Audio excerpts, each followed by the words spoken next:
All right. Hello and welcome, everyone. This is James Orr, and I am joined tonight by the most generous Jason Bowman. And Jason Bowman has a wing named after him in our house now. Right? Don't you? The Jason Bowman Memorial Library. It's not a library, though. It's the Jason Bowman Memorial Massage Wing. That could be grossly misinterpreted. That is true, which is why it makes it the perfect gift for you. So that is pretty awesome, actually. No, it's in the music room / massage room now. So Awesome. it's a really good thing. Tammy just got home from her trip. Her dad had passed last week, and she just got back in today, and about 30 minutes ago. And one of the first things she did is she's like, "Wow, this is really nice from Jason. He gave us this crazy massage chair. That's super nice." Now, you know what she asked me? So what did you do again to get Jason to send you a massage chair? Well, just so people know the story, Yes, you what is the asked story? for it 6 months ago, and you just kept reminding me about it, and then eventually it showed up. Okay, so we should start class, but that is not the whole story. No, there's more to it. So you basically sent me an email around my birthday and said, "Hey, what do you want for your birthday?" And I Yep. sent you some smart ass comment. And you said, no, something more materialistic. So I was like, oh, if I'm going to make wishes, I might as well make big wishes from the universe. I picked out a $3,000 massage chair from Amazon. And I sent you a link. And you're like, I need to hit my sales goal for the year before I do that. It's like, all right, cool. No worries, man. Whatever you want to do. And so apparently you hit your sales goal for the year because a massage chair showed up over the weekend from Jason. Yep. Yeah. So that's one version of the story. There's another version of the story that goes like, James has done a lot of very generous time, Correct. help stuff with your business over many years. Correct. And as a token of your gratitude, instead of writing me a check, which I accept checks as well, but as a just token of your gratitude, you're like, he really has helped me out a lot. I will send him a massage chair. And so there was the massage chair.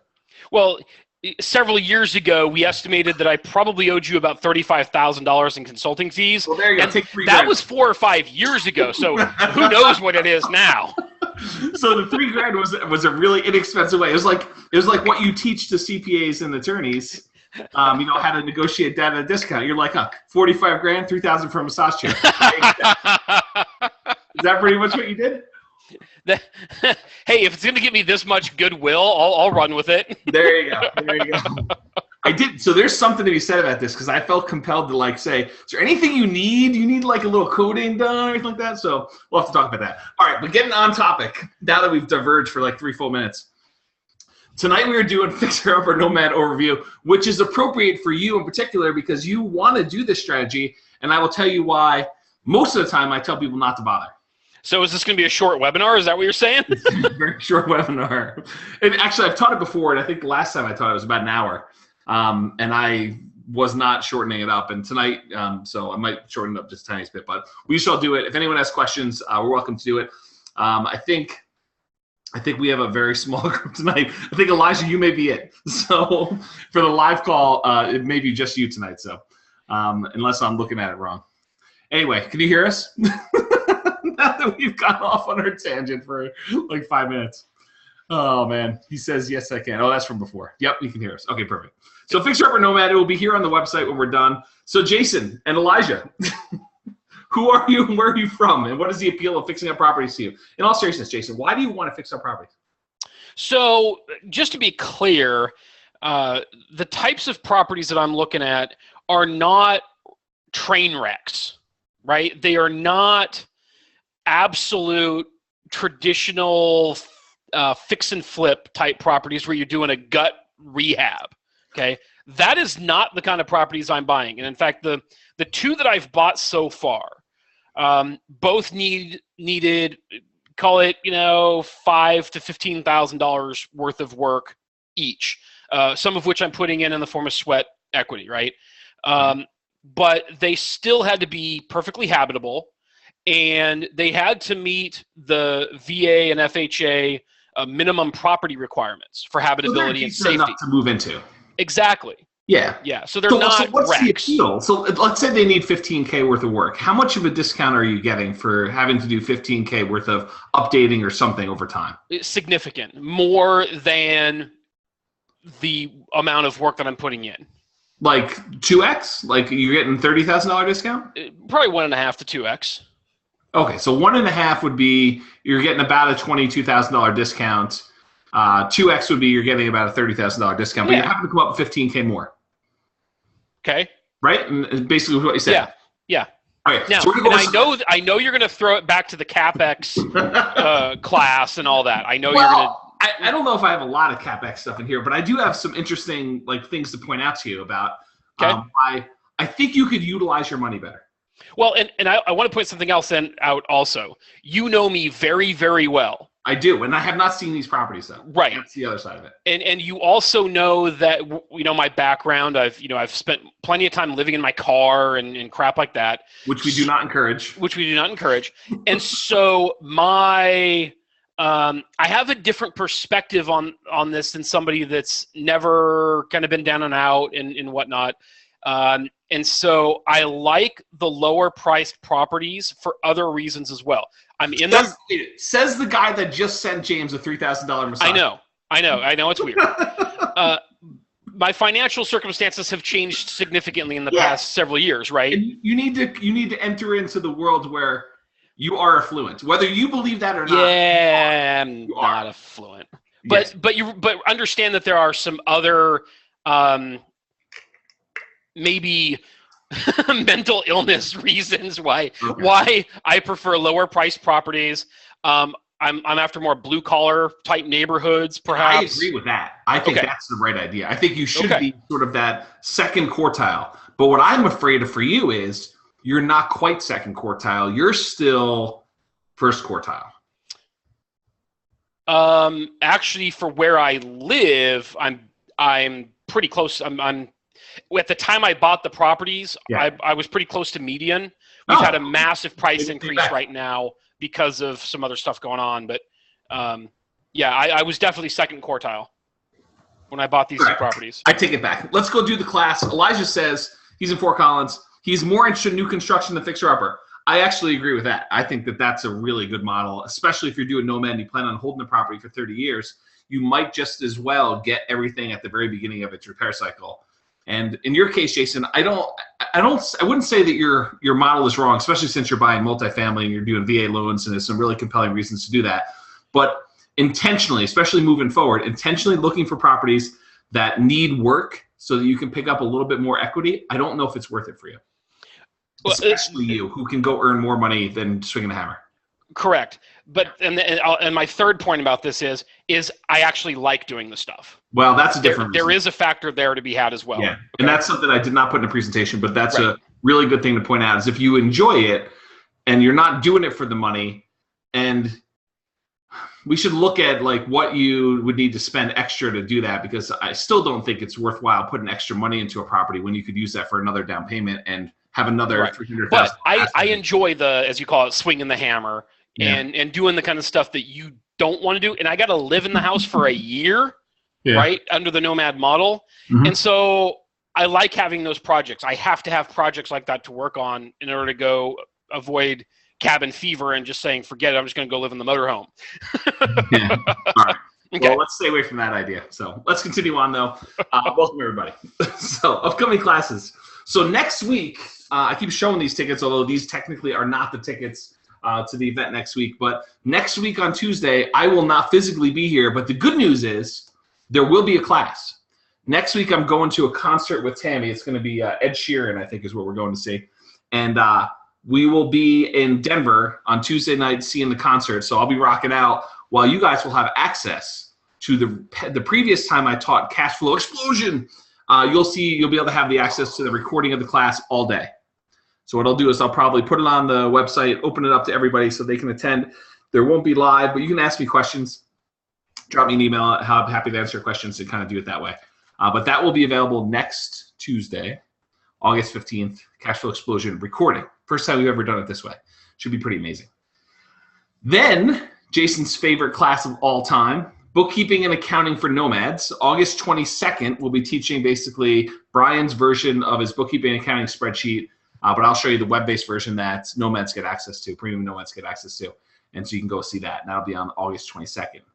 Then after that, a really interesting class. It's part of my problem, Jason, and you probably know this better than most people do, but the challenge I have is I come up with these really bland titles for classes where the content is freaking amazing, right? Yeah. So it's like you have these topics that are like, return on investment and return on equity. But it's really like how to make $1 gazillion in real estate and how to look at it and think, this is like really, really cool stuff in there. So return on investment, return on equity is a really good class. August 29th is going to be that class on Tuesday. And then September 5th, right now it's a TBD. It was a placeholder class in case I needed to move a class around or I came up with a new idea for a class or something like that. So right now it's completely open. One of the ideas I have is I'm listening to a new book where they're talking a little bit about house hacking. And I thought maybe we should do a class on house hacking versus Nomad, which they're really not mutually exclusive, but they're not the same. And so some people will say, I want a house hack. I want to go buy a house and rent out rooms or buy a duplex and rent out the other half and have that pay all or the significant part of my income, of my housing costs and things like that. So house hacking is different than Nomad, and maybe we'll do a class where we combine the two. I haven't written that class yet, but that's a possibility. What do you think of that topic? I think that there's some people that will be completely disinterested in that, but there will be a small group that will be very interested in that. Yeah, I've got one of my Nomad clients. She is crushing it. Yeah. She basically moves into a property. She's been getting like 3-bedroom houses and getting like 2 roommates at like $600 to $700 a month each for each room. Okay. And then she's living in one of the bedrooms, and the 2 roommates pay like, 90% of her mortgage payment on the property. It's like ridiculous. So she's almost living rent free. And the way she describes it to me is she's able to generate the down payment for the next year's purchase from basically not having to pay the mortgage. Right. So, she's instead of paying, $1,200 or $1,300 a month for a mortgage, she saves that up for a year. That's like, 14 grand, 15 grand, whatever it works out to be. And that's enough for the next 5% down purchase. So it's awesome. Yeah. So really her deal is, and she's awesome. She's amazing. She works for the post office. She's like really, really awesome. Is one of my favorite people. But basically she goes and she does this model, gets the 2 roommates and does it. And then she moves into the next house. She rents out the old one, just like a traditional Nomad, but she doesn't even need to come up with down payment anymore. Nice. And is she doing this in Fort Collins, kind of like in despite of your 2 or 3 unrelated law or whatever it is? Well, it's U+2, so she can still do that. Okay. Right? So you could do it in Fort Collins. It'd be U+2. It's just her. Okay. But no, she's not in Fort Collins. I think she would not be opposed to moving to Fort Collins, but I think she's into horseback riding. And so she has her horse stabled at a horse place sort of near her in Greeley or Evans or something like that. Nice. And so she likes being in G-Town. Okay. In Evans, actually, I think is where she is now. Sweet. And then she's moved around Greeley. I mean, this is like Nomad number, 4 for her or something like that. That's awesome. She's like totally crushing it. Yeah. Any eligible guys out there, that you want to kind of, form a little relationship with someone who's crushing it like that, I think she's available too. How old is she? You and I will need to talk offline. Yeah, but she's one of my favorite people. She's awesome. Sweet. All right, cool. So I don't know what we're doing. That's Tuesday, September 5th. House hacking versus Nomad, maybe. TBD, to be determined. And then if you want to see the rest of the schedule, you can see that schedule. So Jason, master of massage chairs.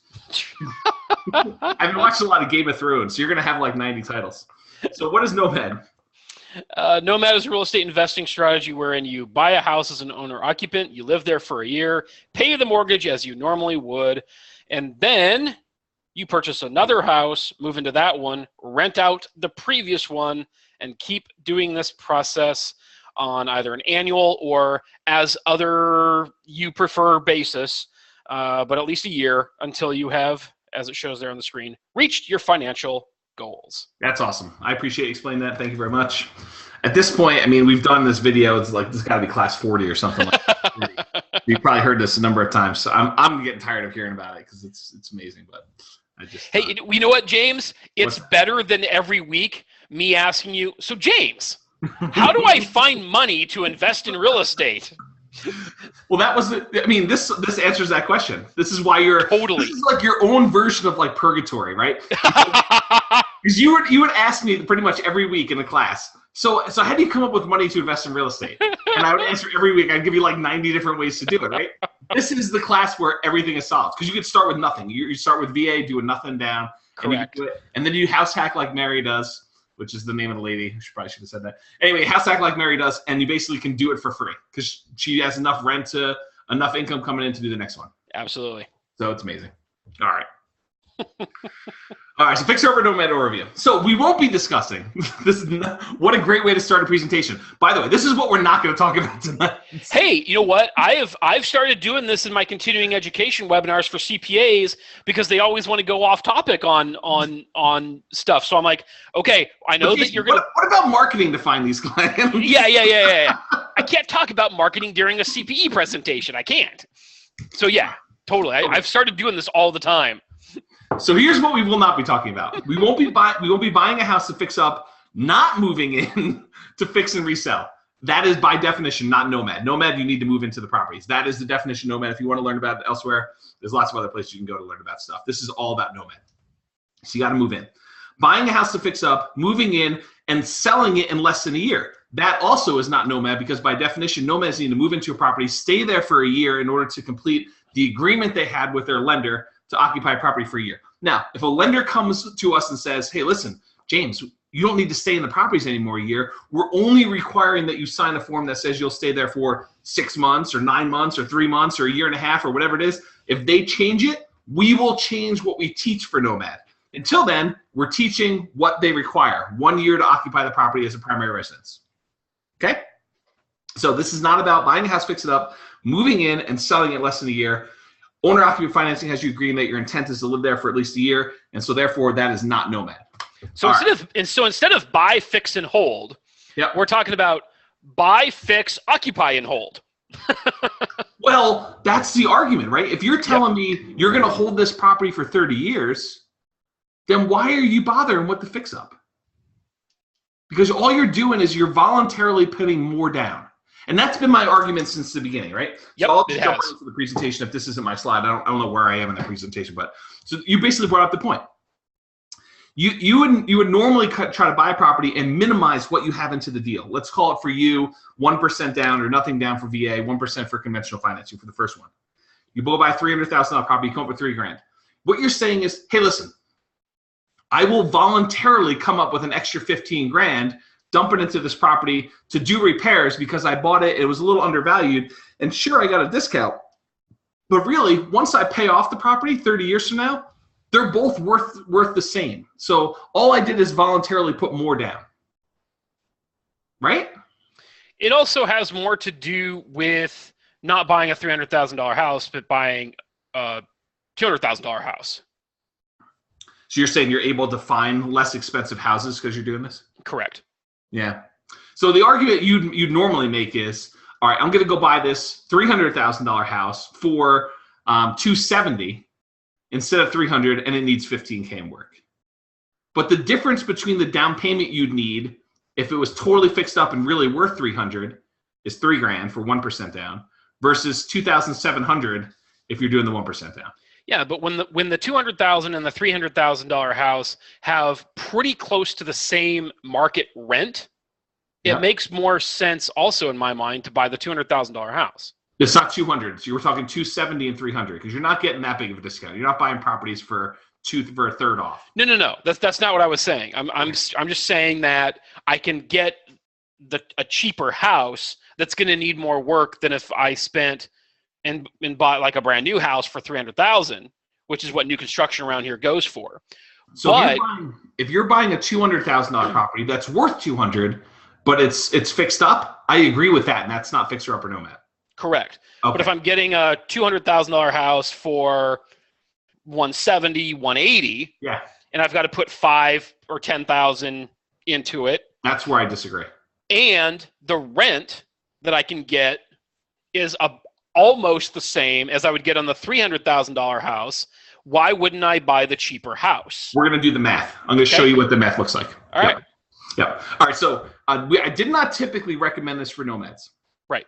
And my thought has been, Nomad has largely been about minimizing the amount invested, right? Right. You primarily do that by moving in and getting little or nothing down, owner-occupant financing. So the idea of voluntarily putting $15,000 more into a property when you could have bought it for $3,000 down did not make a lot of sense to me. And so I told people, save your money, buy properties that are already in great condition, and just move in. It simplifies the process. It minimizes how much you need to put in there. So I didn't normally recommend it. However, there is a benefit that you're talking about, and that is you do get a little bit of a rent premium because you're paying a little bit less for the property. You're financing a little bit less. You are coming out of pocket for that money, so you need to take that into account. But you're getting a little bit better cash flow. And so there's a reason to do it. In addition, there's other reasons to do it, like if you're going to get out of them quicker than 30 years, you do get to capture some of that equity, which we'll talk about as well. But for most people, if you're going to hold them for 30 years, if you're doing plain vanilla Nomad, I don't think it makes a lot of sense. And we'll talk about that. Fixer-uppers often require money for updating and repairs. It increases the amount invested, and in many cases, the fix-up costs exceed the initial down payment. Instead of having to put $3,000 down, you got to put 15 in for the repairs. It can be hard to get the fix-up money back out, right? That's the challenge. You put this 15K in, how are you getting that back out? You have an idea? How are you getting it back out, Jason? I don't plan to. Right, exactly. And so it's sunk costs. Instead of actually putting the 15K in there and getting the repair money, you could have gone now and bought 3 other properties with that 15K. 3 other $5,000 down properties. That's the challenge. Or at least 2. All right, so plain vanilla Nomad, you end up with the same equity position, and I'll show you an example in a few slides. Whether you get a $30,000 discount on the property or you get no discount, at the very end of the day, you have 2 identical properties worth the same to you because you're paying off the loan over 30 years in both cases. So your equity position doesn't improve. Okay. So financing major fix-up. Some properties requiring major fix-up may not go FHA or VA or conventional. Properties without a kitchen and or bathrooms may require alternative financing. So what we're not talking about here is probably properties that are like really, really rough. The properties that you would get at a 30% discount. Right. Those are the ones that are just like really rough or in really bad neighborhoods, okay? What we are talking about are these sort of like middle of the road properties that would normally go conventional. You could buy, and they do need some fix up in order to get capture some sweat equity, but we're not talking about major rehabs where they're missing a kitchen. Right. Things like that, okay? Traditional FHA especially will not allow a sale with any health or safety issues with the property. So for example, I've had properties, clients trying to buy properties, FHA, and the appraiser's gone out there, inspected the property, and determined that there are health and safety issues with the property. One example was peeling paint. Peeling paint on a property for FHA, depending on who the appraiser is, they will kick it back and require the seller to do the repairs before you're able to buy the property. Correct. So problematic if you're trying to buy a property that needs a lot of fix-up and you're trying to do traditional FHA. Now, there's an exception. There's an FHA 203K program, which we're going to talk about. You would need to do fix-up financing in order to do the chipping paint, the peeling paint. Can I give you a devil's advocate to that? Yeah, let's do that. On both houses I've bought so far, in order to keep in mind, I'm in a heavily military area, right? Huge Navy presence here. Yep. And so VA loans are extremely common around here. Right. Very common. So real estate agents, contractors, inspectors, the appraisers, they're used to dealing with the minimum property requirements associated with doing the VA loans, which are almost identical to the FHA MPRs. Agreed. So when you buy the house, the seller has to bring it up to whatever the minimum standards are. Right. So each of the 2 properties I've bought, the seller actually did roughly about $3,000 worth of work on the property to get it past appraisal. Yep. And that, to me, that's great. That's awesome. I agree. The challenge, at least in our current market, and our market's going to change, a year or 2, whatever it is, 6 months, who knows. But at some point in the future, our market may change where that's more acceptable. Right now, it is hard to convince the seller to accept an FHA or VA loan for the reason you just cited. They're like, I don't want to do any work to this property when I have 6 other offers I can choose from on the same property. Right. But you see, that is a difference in the market, and it definitely, if I was still living in Fort Collins, I probably would be singing a very different tune. Yeah, you'd be singing my song. Totally. Yeah. So, and markets may change, and, next time we teach this class, it may be guess what? We're really advocating hard that fixer-upper Nomad, especially if you need to raise money, you're going to capture some equity, and you're going to use that for down payments. Maybe a different tune. Right now, though, I think that there are reasons to do it, and there are reasons not to do it. So let's talk about this. So hard money loans typically won't work with the Nomad model. Hard money loan is when you go to a lender that makes a loan against the property. It's usually not on owner-occupant financing because they're trying to use commercial lending rules so that they can lend without having to worry about your qualification and stuff. So they will not allow you to move into the property. They're typically really high interest rates, 12 to 15% with points up front in order to get the loan. It's not uncommon to have at least 1, if not 3 points, 4 points, 5 points on financing. A point is 1% of the loan amount. So if you're going to go borrow, $200,000 to buy a property, 1 point would be $2,000. 3 points would be $6,000. Okay, so these are not inexpensive loans to get. They're actually very expensive loans to get. You can't move into the properties, and so hard money loans are not usually an option for doing these types of things. So that's kind of the challenge with doing hard money for these types of properties. All right, so tips on financing fixer-upper Nomad. So go watch the video we did on financing Nomad. Jason was on for that call. It was amazing. We went over all the different ways to finance Nomad properties.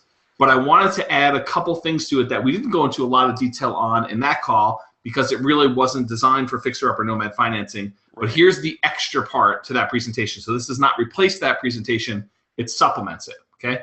So you can go watch it there. But how does it differ for fixer-upper Nomads, the financing discussion we had? Number one, buy a home that needs work and finance the repair money as well. Right. One way to do that is with what's called an FHA Section 203K loan program. And that allows you to borrow 3.5% of the purchase price and the amount of money that you need for repairs. Okay. Now, I just want to let you guys know, you are not going to be allowed to do these repairs yourself if you're doing this loan program. You will need to have a contractor come in. It's going to be escrowed. The lender is going to have to go make sure that the work was done and then pay out the contractors and stuff like that. So it's not something you're going to be like, oh, I'm going to go do a 203K program and I'm going to do all the work myself and I'm going to basically pay myself to do the work. You also can't live in the house during the rehab. Is that correct? I'm not sure on that rule. Okay. I've not had people do these for a long time for me. Okay. My father used to do these programs a long time ago. Okay. I don't remember if he was living in the properties or not. Probably not. Okay. Although it's weird because FHA, you need to live in the property, so maybe you can't live in there during the repairs, and then you can move in once the repairs are done, which would make sense. And then the 12-month clock starts. Yeah, that's probably true too. So it delays it a little bit. Okay. So it's 3.5% down for the streamlined version, and there are limitations on what type of work can be done and the amount. I think is my understanding for the streamline, or for the full 203K program, where they're doing much larger rehabs and a much wider range of rehab type stuff, it becomes 5% down on the purchase and 5% of the repair amount. So it's a little bit more down payment to do the full one. If you're able to qualify for the streamline one, it's 3.5. Okay. Well, you're normally modeling Nomad on a 5% down conventional anyway, right? Historically, we did it 5% for all of them, even though that's not true. We could do 1%. You could do 0 for the first one or two, depending if you do USDA or VA. 1% down if you can't do that, and then 3% for the second and third, and then after that, it's 5%. Okay. That's the short version, which is a lot of caveats and exceptions. Sure. Okay, so that's FHA 203K if you want to do that loan.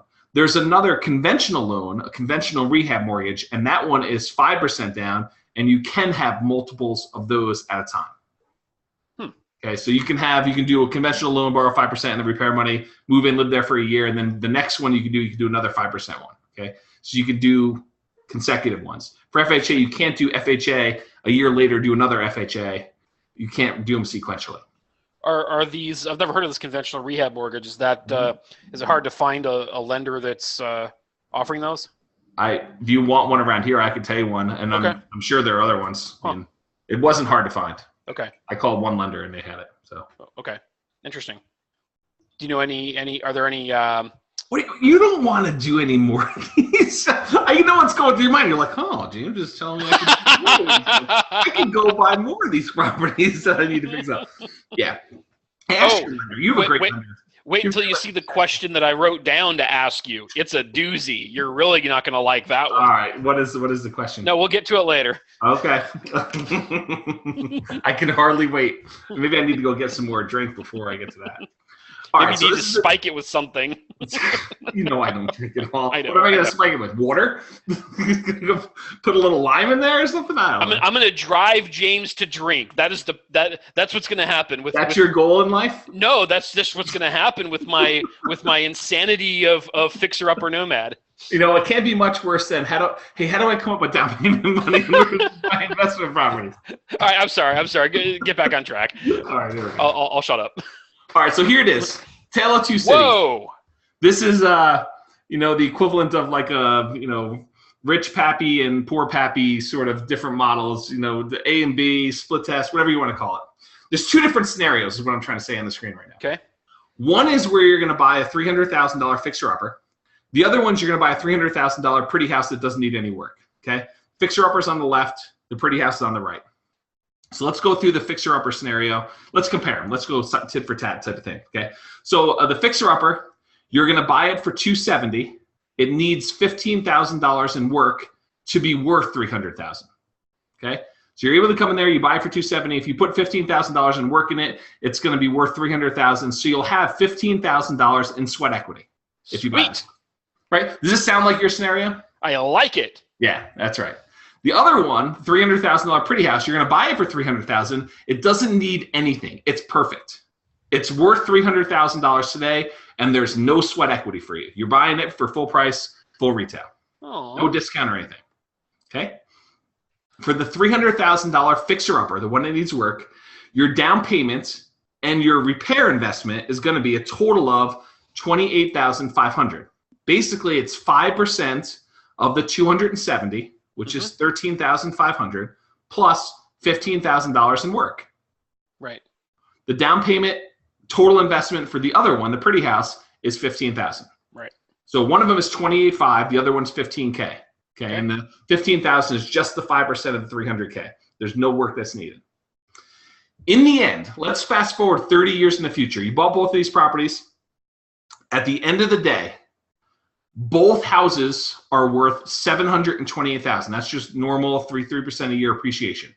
You have no mortgage on either of them, and the cash flow on the house is identical. Okay, so 30 years in the future, they're worth the same amount. You have the same amount of equity. Both mortgages are paid off. Both cash flows are identical. You're in the same position no matter which path you choose. Is that clear? Mm-hmm. So that's like the big takeaway, right? You don't have any advantage in the end, no matter which way you go. The advantage is on the next line. Correct. Okay. Here's where you do have an advantage. So on the one that's a fixer-upper, you basically didn't have to finance $15,000 worth of purchase price because you got $15,000 worth of sweat equity. So using the really general rule of thumb, it's about $50 for $10,000 that you didn't borrow. Okay, so you have a loan now for the $270,000 amount, which is $30,000 less. So it's about $30K less borrowed, or about $150 per month better cash flow on the property. On the pretty house, you have $150 worse cash flow per month because you borrowed $30,000 more. Okay, now it would take you 100 months at $150 a month to come up with that $15,000 extra that you needed to do in repairs. That's the fix-up money. So 100 months later, and if you could do a calculator, I think it's like, I don't know, 8 years or something like that. That's what, 8.5 years. Yeah, so 8.5 years later is when you finally get to the point where you catch up with the fixer-upper one. Okay?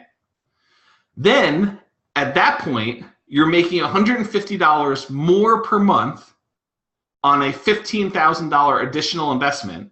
And so your return on investment from your repair money is 12% per year. Okay.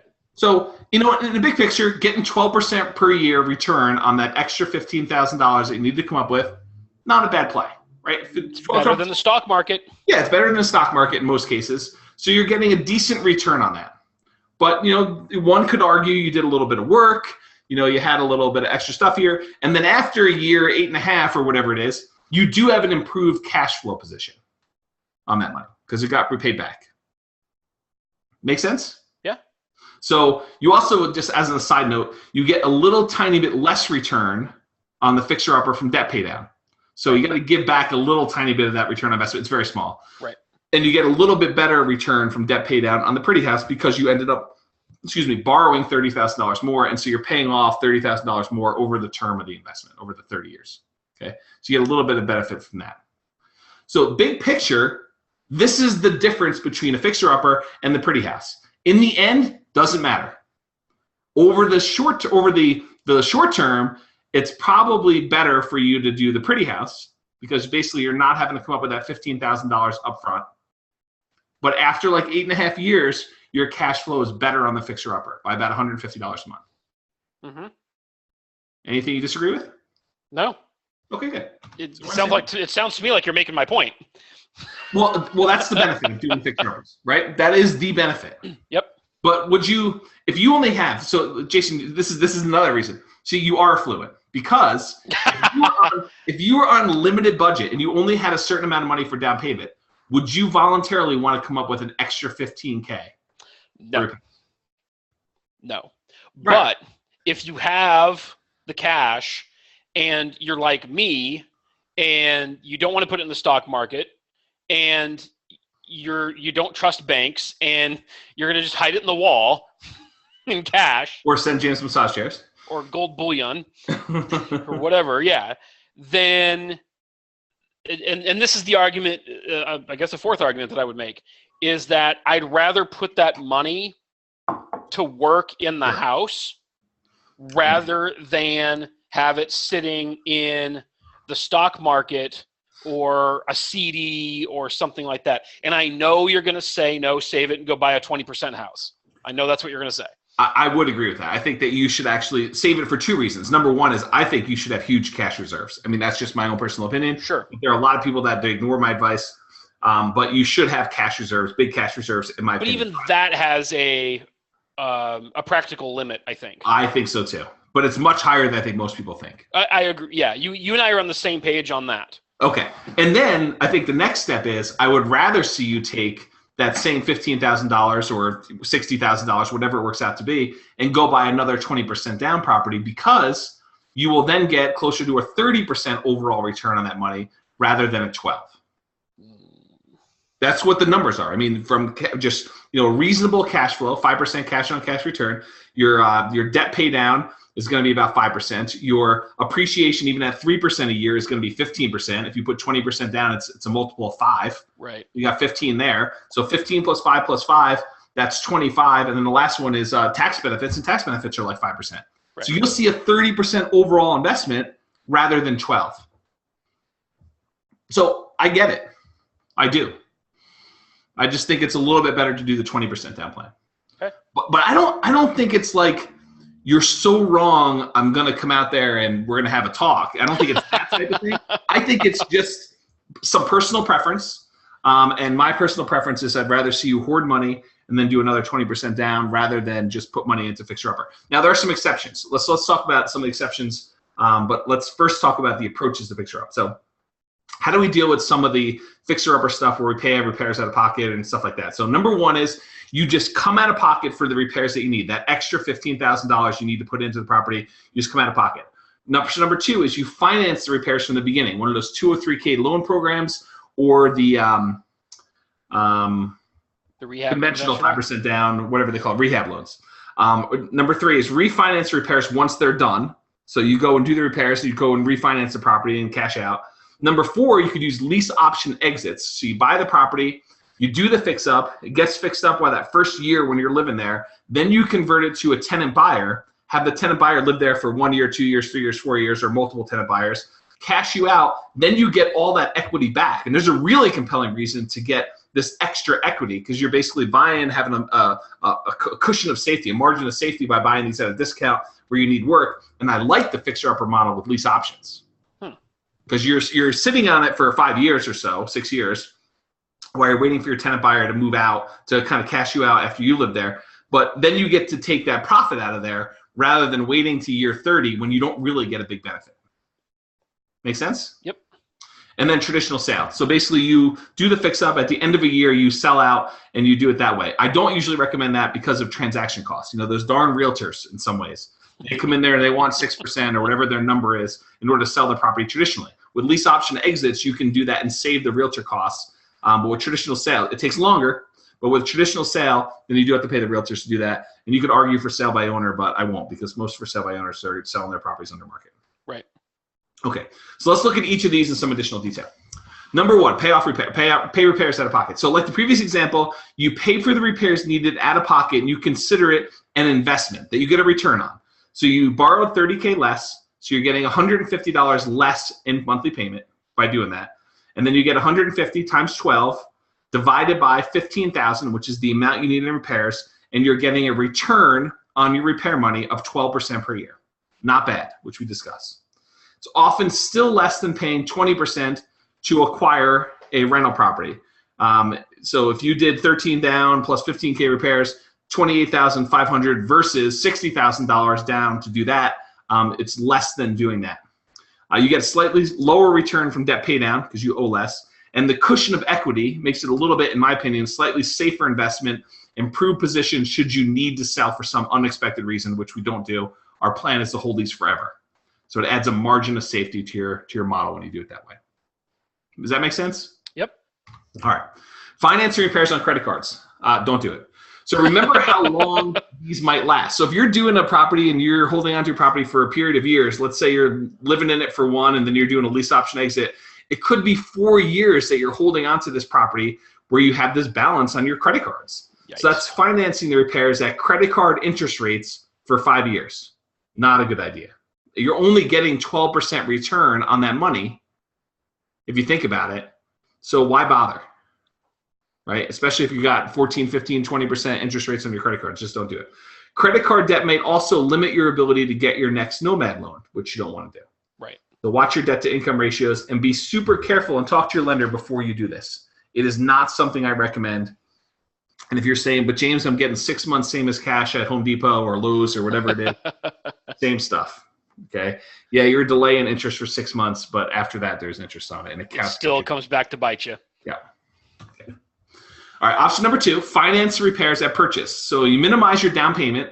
This actually is a better way to do it in a lot of ways. You can include your repair costs in the original loan. That FHA 203K loan is still 3.5% for the streamline, and it's a maximum rehab amount of $35,000. 5% down for the full 203K, limited to county loan limit, but much more cumbersome process, harder to do. Lenders don't like them as much. And then only one FHA loan at a time. But you could refinance out into conventional, especially if you have 20% equity. Because now it looks really good, right? You basically have, if you got enough equity in there to do a 80% loan to value, that's awesome. Quick aside, the only one FHA at a time. Yep. Does the 100-mile rule apply? I don't know the answer to that. Here? That's okay. We probably need to teach the 100-mile FHA class. But I don't know if, the idea is, do we really want to go out there and start teaching move 100 miles and do this in 100-mile cities? No, not really. But it's not something most people are in a position to be able to do. Agreed. Yeah. But there may be, talk to your lender if you're really concerned about doing that. A lender that understands and can go into the regulations and read them. Or ask Jason because he loves to read those things. All right. Home style renovation, which is the conventional 5% down rehab loan. You can probably do more than one of those. This is probably what you'd use for most fixer-upper nomads. You put 5% down, borrow the repair money, 95% of the repair money and 95% of the purchase price to do those loans. And that would be a possible way to do it. And then you could keep the loan in place after you do repairs. You don't have to do any type of refinance. You did the right loan up front to borrow it, and you did it that way. And then there's no lease option exit or refinance required. You don't have to get your money back out because you basically only put the 5% of the repairs in there. So if you're going to do fixer upper nomad, and you don't want to, and you're not super affluent like Jason and have all sorts of extra cash lying around, hypothetically, this is how you do it. You'd actually go get a loan to be able to borrow the purchase price plus the rehab money up front. And then you'd have your permanent loan in place. Okay? That's my opinion of what the best way to do it would be. Okay. You may still opt to use lease option exits to get the sweat equity out for future purchases. So you're accumulating these properties where you're buying them and getting a little bit of sweat equity discounts.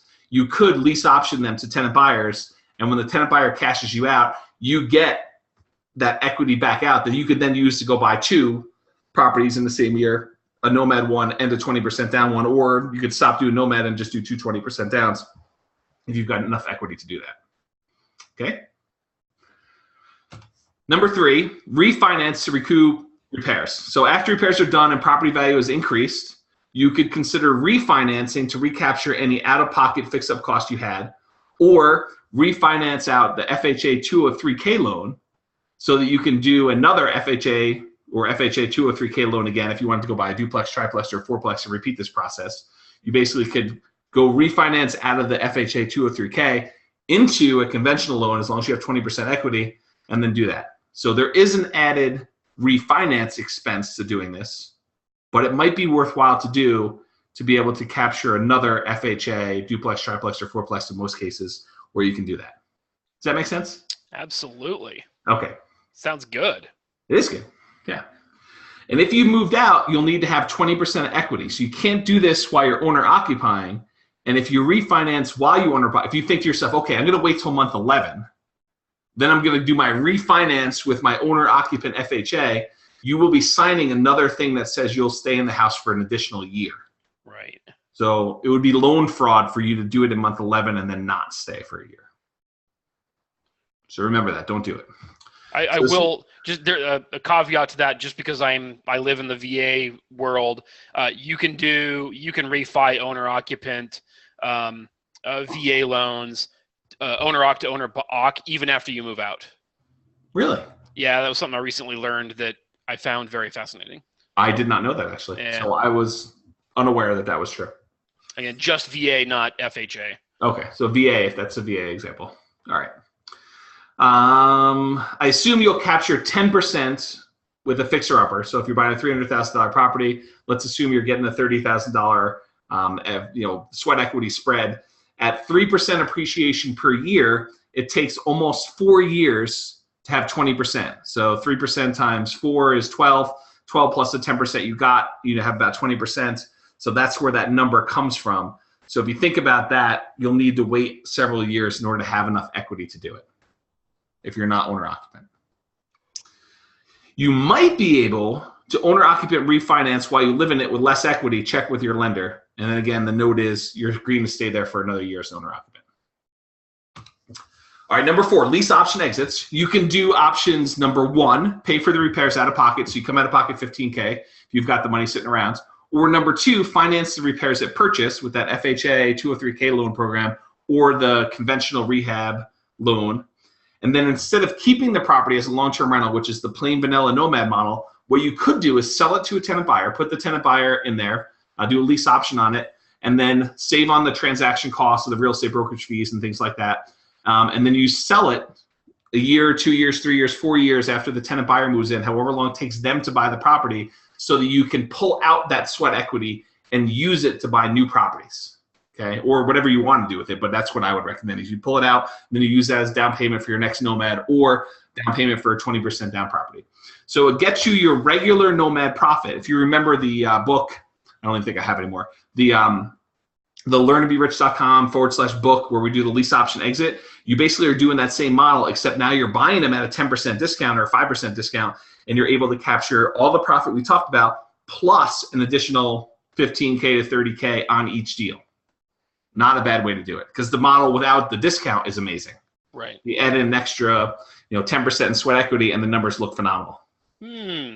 That might actually be enough of a difference to maybe sway me a little bit more on the lease option process. Yeah, because then you get to capture that sweat equity, right? Yeah. And then you can go and buy 2 20% downs and do that. And in my personal opinion on this, if you're buying a property that you really want to keep in your portfolio long term, I don't think you do the lease option exit. I think you keep it. And maybe I'll change my mind later, but right now, if you've got a property that you really, really would want 30 years from now, I think you sit on it. I don't think you do the lease option. Yeah. So, All right, so get your regular Nomad profit plus 10% sweat equity. Regular Nomad profits were cash flow from tenant buyer, appreciation, and debt pay down, plus taxes. So bonus, you have slightly less depreciation to pay back because you bought the property for a little bit lower purchase price, but you're still paying capital gains on the profit and sweat equity. So a little bit lower depreciation recapture, but a little bit more long-term cap gains on the profit you made from doing the sweat equity part of your deal. But for most people, their capital gains tax rate is less than their normal income tax rate. So that's not necessarily a bad thing to pay the cap gains. So the cap gain, you're talking about the depreciation recapture? No, the capital gains on the profit and sweat equity. Yeah, that's a normal thing, right? That's always going to be, either the lower amount or the higher amount, depending on what income tax bracket they're in, or whatever the number is that determines that. But the one that's interesting is now with the fixer upper one is you're buying the property for a lower amount to begin with, so you're depreciating a smaller amount. Yeah. So the amount you pay on the depreciation recapture tends to be a little bit lower, and that number. Would you remind me what the depreciation is? 25%. I think it is. Oh, of the entire house? No, of the depreciation recapture amount. So the depreciation you took, you pay 25% on what you on the recapture when you basically have to pay it back. Well, you pay your income tax rate. Oh, I thought it was actually fixed. I didn't think it was income tax. When I wrote the book, I'd have to check on that. But when I wrote the book, I think it was fixed. It was not income tax related. I thought it was income tax. No, because I think it's not, because I think you get screwed on depreciation recapture. If you're in a really low income tax, you end up paying a higher amount. I'll have to double check that. Yeah, while you check it, I'll continue on the presentation. But use profits as down payment for future Nomad properties or do down payment for 20% down rental property. So we talked about that. And it's basically that model, learntoberichcom.com/book. It's the book model, except you're getting more profit because you're buying houses at a discount. So you're getting an extra $15,000 to $30,000 or so if you're in a $300,000 price point, somewhere around there. All right, option number 5, traditional sale. You could do options 1, which is pay for repairs out of pocket. Option 2, finance repairs for purchase.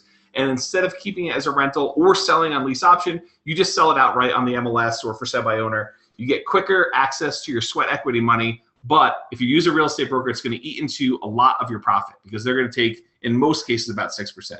You could probably negotiate better deals, or maybe in your market's a little bit lower. Maybe it's a little higher in your market, depending on your price of house and stuff like that. So you might consider for sale by owner in some markets. In most cases, I wouldn't recommend that.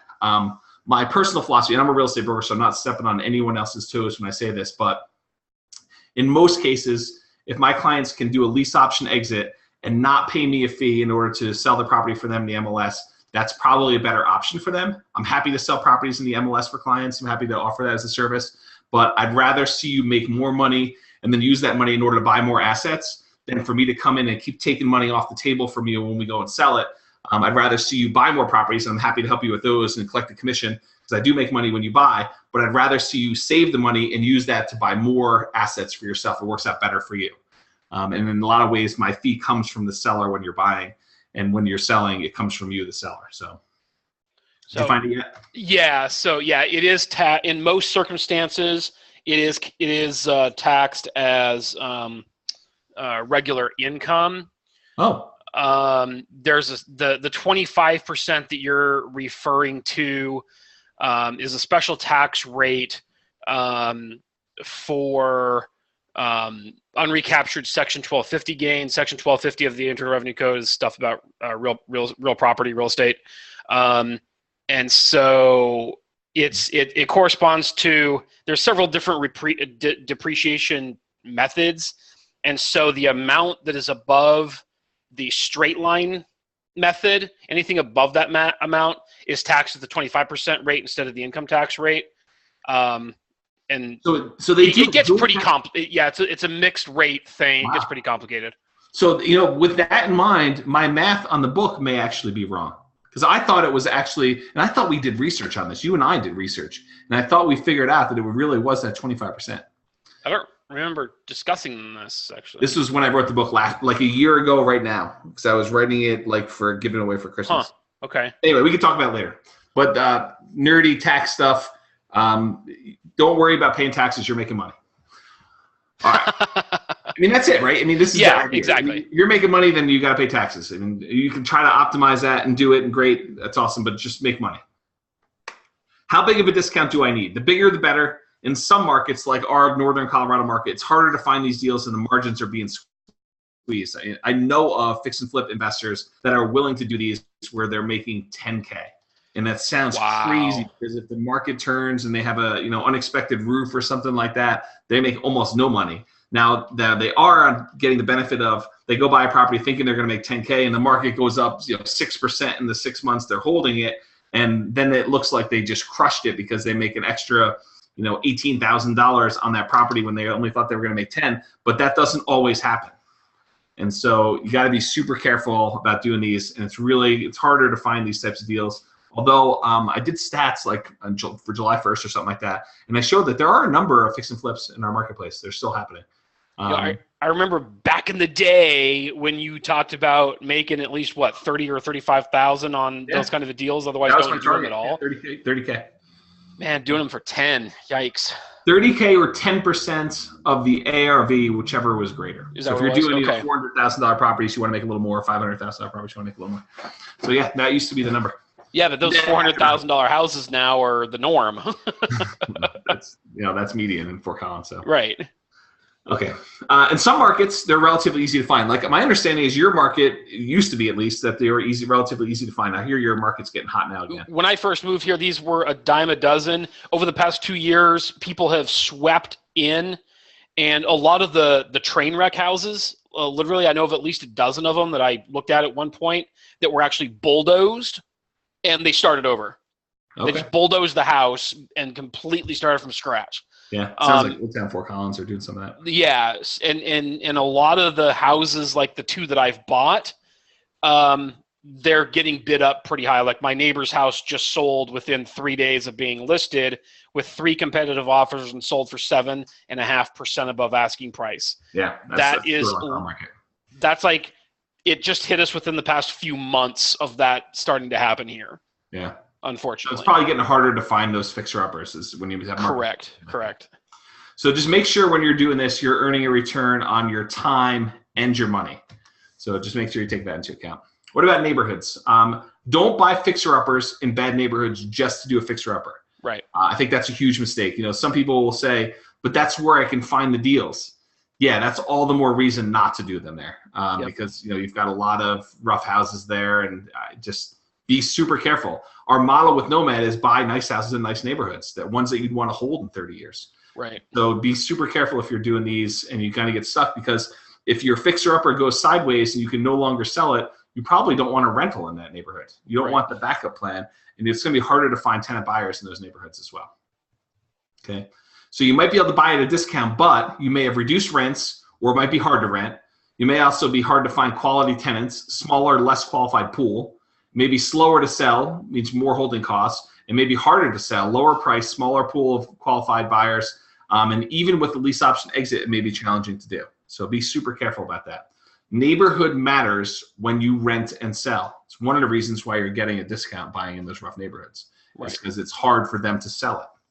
So even if you're really nomading it, you are going to be living there. So you'll be living in this rough neighborhood for a year. Right. So realize that. Both of my slight fixers, as I would prefer to call them, are in 2 of the most desirable working class neighborhoods in the area. Yeah, I approve of that. I think that's a good idea. All right, and then speeding up Nomad with fixer-uppers. I mean, how do you do this a little bit faster? So it's typically not faster at the beginning if you're doing these fixer-upper Nomads, because you're still moving into the properties. But you could use the extra sweat equity that we talked about acquiring later to buy additional 20% down properties that you don't need to move into. So think of it as that lease option exit book, except it's a little bit faster because the chunks you're getting when your tenant buyer cashes you out are a little larger, so you could buy more 20% down properties faster. Okay? So, we did a whole class on this, learntoberiich.com, lease option exit overview. And then I also had that crazy class. Well, actually, I don't know if we taught this one this year yet, because it's coming up, but I taught it last year, how to get down payment for Nomad class, where I describe parlaying the $3,000 into a multi-million-dollar real estate portfolio, which ultimately became the book. That's the class that book came out of. That was a pretty crazy class. People really should watch that. Yeah, I really like that class. It's pretty amazing. Okay, now here's the kind of mind blower thing here. This is an amazing chart. Okay. So the story goes like this. I was trying to figure out, how do you compare someone doing fix and flips to someone doing buy and hold? Okay. And so what I decided, I said, okay, let's assume every time somebody does a fix and flip, they make $30,000 net after all expenses. Okay. So if you go buy a rental property and you hold it for 30 years or 40 years, as shown in this chart, how much money are you making from your rental?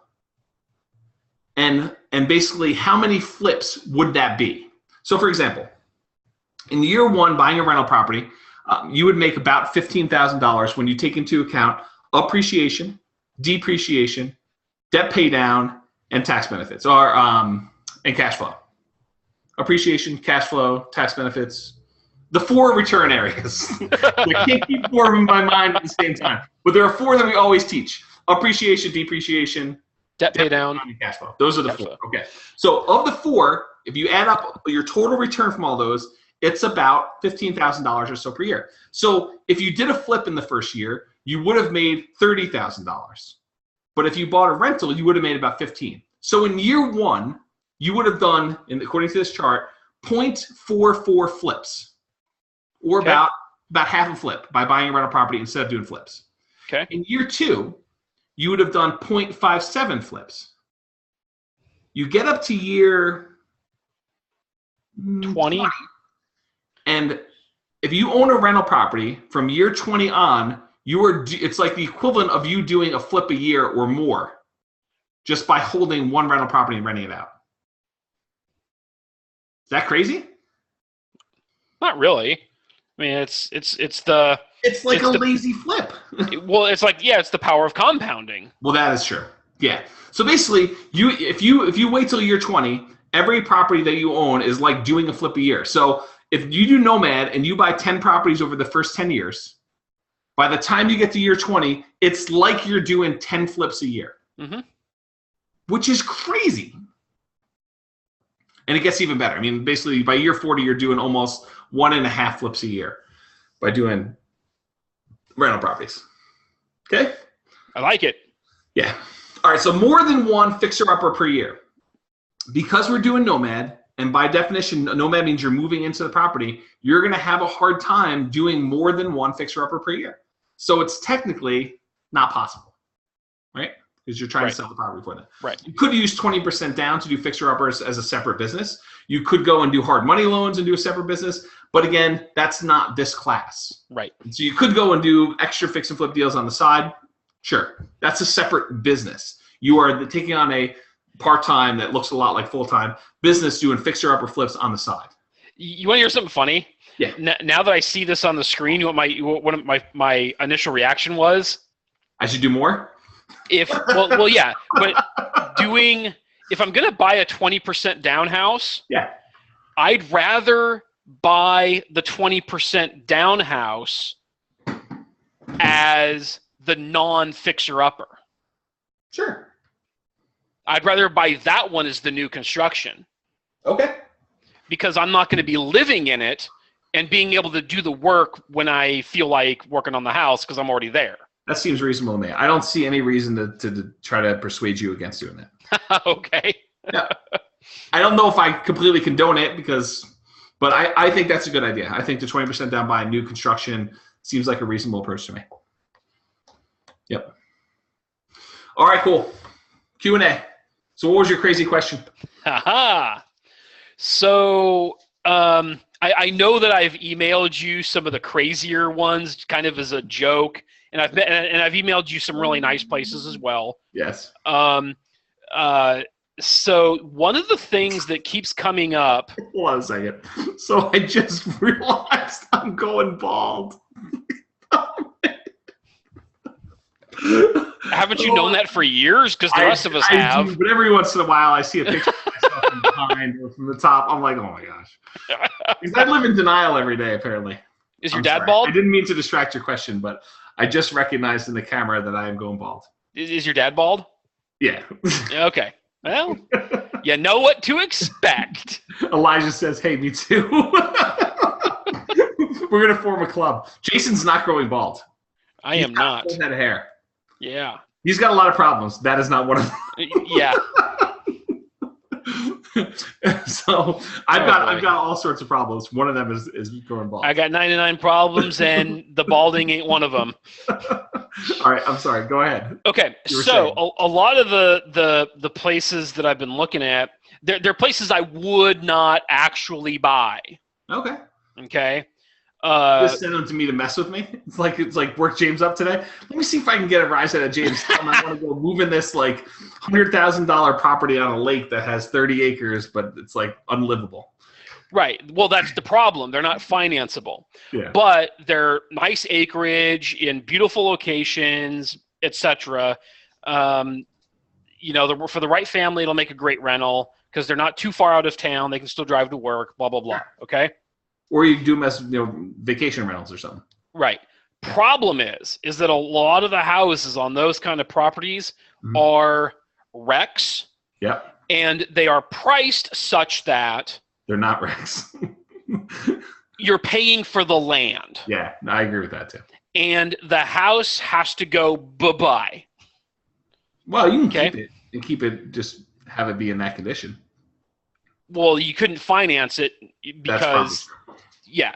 So my question is buy land and build. What is your opinion on that? You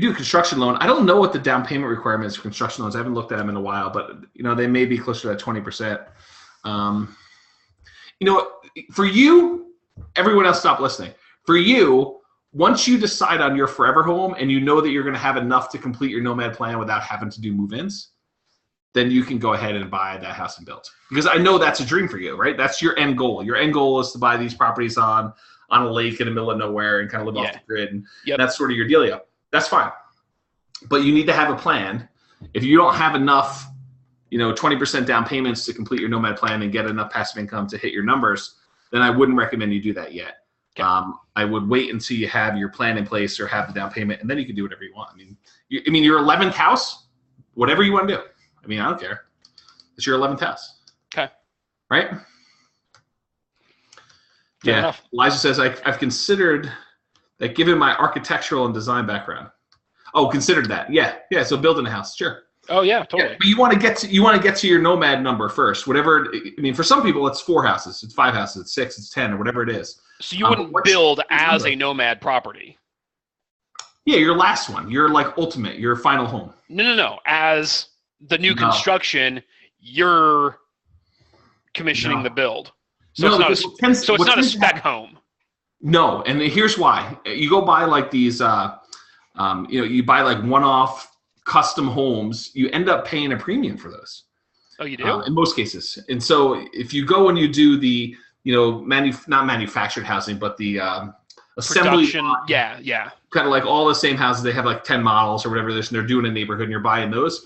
Those are fine because they've got economies of scale, and you're buying them and they're getting reasonable costs. I think those are fine, but going to build one from scratch custom, my experience has been that those you end up paying a premium for. You're paying for the premium of doing custom. You're not getting discounts. You see, I wouldn't do a custom home or what I think of as a custom home, but a lot of builders have off-the-shelf floor plans and whatnot. I just don't think you get a big enough discount to warrant that. Okay. I think there's some risk to it, but okay. I could be wrong. That was my crazy question. Expertise. I will also tell you that. Got it. So I could be talking out of my butt. Someone else is listening to this after the fact. You want to correct me? Go ahead and correct me because it is not my area of expertise, and I will be quick to point out where my expertise is. These single-family homes and stuff like that. So Elijah says, I produced construction documents and thought, why not residence and design and build? Yeah, I just don't know the numbers. My experience has been for the clients that have done new construction, custom build stuff, it is not that they're getting a discount. It's usually costing them a small premium. Okay. All right. That was my crazy question. Yeah, and I don't think that's that crazy. And once you get to your number of Nomad homes or you have the down payment, you're figuring it out and you've got it figured out and you're doing your forever Nomad home, that's fine. Okay. Yep, you're approved. All right. Interesting observation here. While you were talking about some other stuff, I looked up this home style renovation mortgage. Yeah. Really interesting thing. You can do multi-unit on it. What? Yeah. I thought it was only single family homes. No. So you can actually do the difference is that the LTV requirements change. So if you do a single unit, you can go to 95% LTV, so it's only 5% down. If you do a duplex, they'll go to 85% LTV. If it's a triplex or fourplex, it'll go to only to 75% LTV. What do you think about doing that, even though you've got the higher down payment requirement on a duplex and doing like a 15% down with this home style rehab? What do you think of that? Well, now that I'm thinking about it, you can buy duplexes, triplexes, and fourplexes. It's just we do the Nomad one with 3.5% down, so you can minimize the down payment. If you're doing these other ones, it's usually 25% down. I think it's 20% for owner-occupant duplex. But in most cases, it's 25% down for those, right? 20% plus the 5% extra multifamily. So the fact that you can do the construction ones for those, I mean, we already knew that you could do them with 20% down, so it doesn't change much except for the fact that you could do repairs. And it sounds from what you said that it may be a slightly less down payment based on the regs, but there may be overlays for lenders that require you to do or whatever they are. Okay. So, it doesn't – we already knew that you could do 25%, so it doesn't surprise me now. That But a duplex at 15% and up to 12 months to do up to $35,000 in repairs. Yeah. Yeah, for the fixer-upper. That's pretty interesting. And so check with your lender if you want to know about that program. There's one other thing I was going to tell you. Oh, that is that the single-family home, non-owner occupant, you can do 15% down now for those. Say that again? Single-family homes, non-owner occupant, non-nomad properties. Okay. You don't have to have the 20% anymore. You can do 15%. Oh, okay. So that actually could improve stuff too. Yeah, because that whole book we wrote, you could do it for a 25% less down payment, which makes it faster. Sure. So. Okay. Huh. Yeah. So on that note, I drank a full glass of water and a full Snapple thing before we did it. So I need to go away. It's like it's nobody's business. So any final questions before we end the call? All right. Awesome. Thank you, Jason. Jason, I need to talk to you not like after this call, but sometime this week. I want to talk about some planning stuff and some things. So thanks, Elijah. I'll see you tomorrow. I will talk to you soon. Thank you, everybody. Hope you enjoyed the call. I will see you all soon. Jason, I'll talk to you later this week. And Elijah, I'll see you tomorrow. All right, bye, guys. Everybody, bye for now.